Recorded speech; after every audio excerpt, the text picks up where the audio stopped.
Good morning and welcome to another video by Russia UK, the channel that gets under the skin of Uber. And let's do that again today, shall we?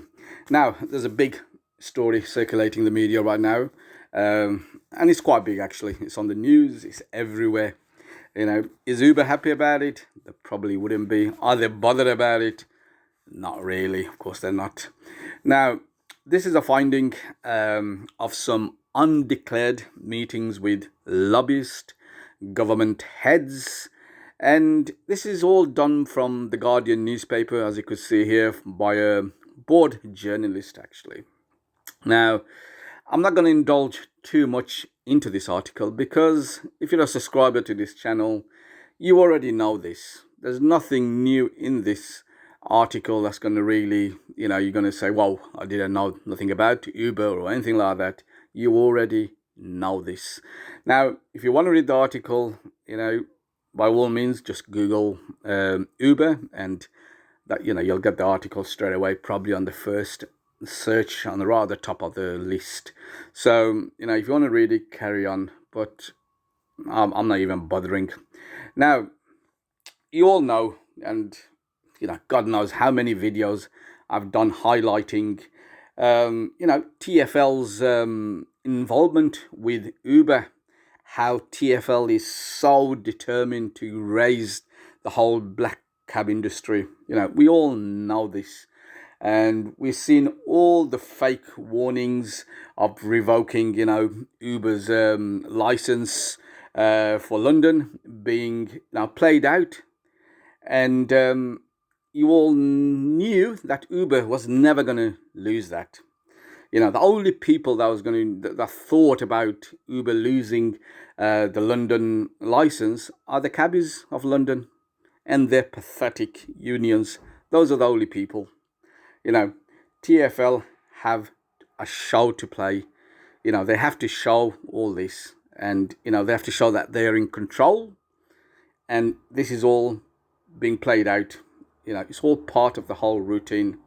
Now, I mentioned this on a few videos. They are being paid by Uber to, actually perform a show for them.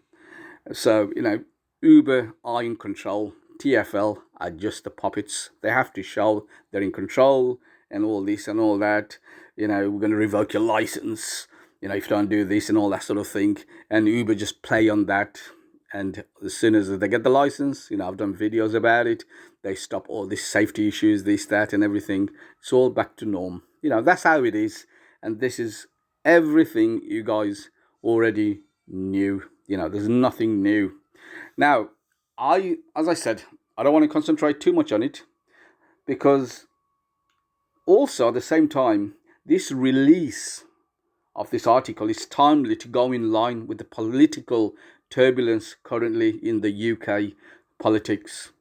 It's undermining the Conservative Party and also the contenders fighting for the position of being the next Prime Minister. The likes of Sajid Javid, Priti Patel, all them sort of people. They're all mentioned in this article. And so we have to be careful, in the context it's written in. We're not going to buy everything that's written in there because we don't know what this article is actually trying to, portray. And I think, the timing is a bit coincidental. So anyway, now Uber's response is what I wanted to concentrate on. Now they are saying that was the old Uber.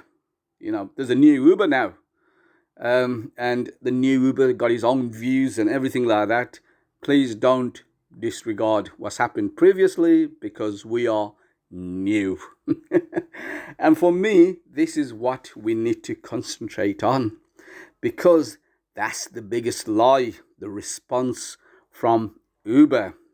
Now, Uber currently are performing the biggest lobby going to date. And their victims are not head of countries because they've already, eaten them. But these are big, big organizations. And these organizations, they need to be careful because Uber will bring them down at the same time. Everyone who wanted to, partner with Uber, from drivers to big, flying taxis and all that sort of companies. They've all had their fingers burnt. So Uber is going to bring down another big organization, and if this organization don't realize that, they're in big trouble. So who am I talking about now? I've talked about this previously.